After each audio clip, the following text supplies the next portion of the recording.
కాకినాడ జిల్లా అన్నవరంలో ప్రముఖ పుణ్యక్షేత్రమైన శ్రీ వీర వెంకట సత్యనారాయణ స్వామి దివ్య కళ్యాణ మహోత్సవాలు అంగరంగంగా ముగిశాయి. చివరి రోజైన వైశాఖ బహుళ పాడ్యమి నాడు శ్రీ పుష్పయాగ మహోత్సవ భక్తులకు నేత్రపర్వమైంది. రాత్రి నవదంపతులైన సత్యదేవుడు అనంతలక్ష్మి అమ్మవార్లను మేళతాళాలు, మంగళ వాయిద్యాలు, వేద మంత్రోచ్చరణల నడుమ స్వామివారి నిత్య కళ్యాణ మండపం వద్దకు ఊరేగింపుగా తోడ్కొని వచ్చారు. అక్కడ సర్వాంగ సుందరంగా అలంకరించిన వేదికపై స్వామివారు, అమ్మవార్ల పెండ్లి పెద్దలైన సీతారాములను వేరువేరుగా ఆసీనులు చేశారు. పండితులు ప్రత్యేక పూజలను నిర్వహించారు. అనంతరం వివిధ రకాల పుష్పమాలికలతో అలంకరించిన ఊయలలోని శేషపాన్పు పైన శయనించిన విష్ణుమూర్తిగా, పాదాలు ఒత్తే లక్ష్మీదేవిగా స్వామి, అమ్మవార్లను అలంకరించి వేద పండితులు వేద మంత్రాలను పఠించారు. అనంతరం పలు రకాల పుష్పాలతో స్వామి, అమ్మవార్లను అర్చించారు. 14 రకాల పండ్లు, 9 రకాల పిండి వంటలను నివేదించారు.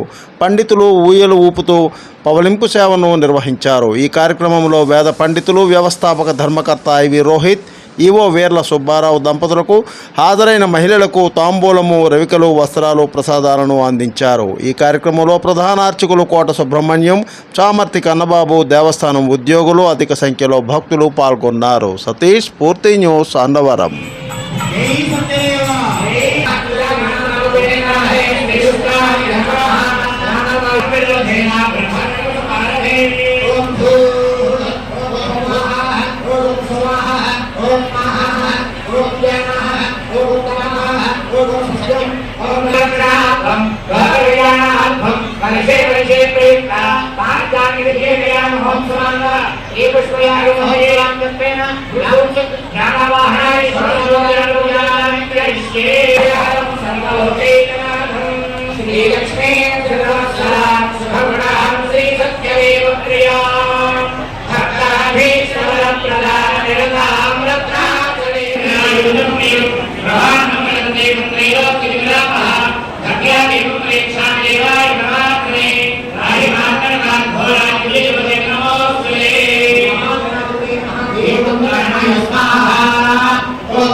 Please like, share, subscribe our channel.